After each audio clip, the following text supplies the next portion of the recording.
ஏன்னா நாங்க உட்காந்துக்கும் லைட் மூஞ்சில கலர் கலர் அடிக்கும் போதும் இங்க சைட்ல எங்க தொண்டர்கள் அப்பா பாட்டுக்கு ஆடும் போதும் அப்புறம் இங்க நடுல சின்ன சின்ன சலப்புகள் சில ரவுசுகள் எங்க கூட்டிட்டு சில பிரச்சனைகள் போறப்ப உண்மையிலே மதுரக்காரன்டாண்டா அப்படின்ற மாதிரி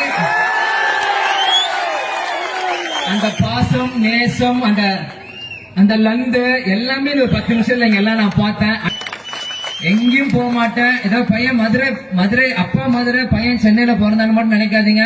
கேப்டனோட ரத்தம் தான் இது விஜய் பிரபாகர் போயிட்டு இருக்கு. 1 மணி நேரம் பிளைட் வந்து இறங்கிடும் மதுரையில. சும்மா கை கட்டுறதுக்கோ பேசிட்டு போற நினைக்காதீங்க. துளசி கூட வாசம் மாறினாலும் மாறும், தவசி புள்ள வாட்டம் மாற மாட்டான். சொன்னதுதான். அதனால இங்க நீங்க அரசியல் பேச விரும்பல. உங்க வீட்டு மகனாக நான் பேசிட்டு இன்னைக்கு மரியாதை செய்து போனா வந்திருக்கேன். அதனால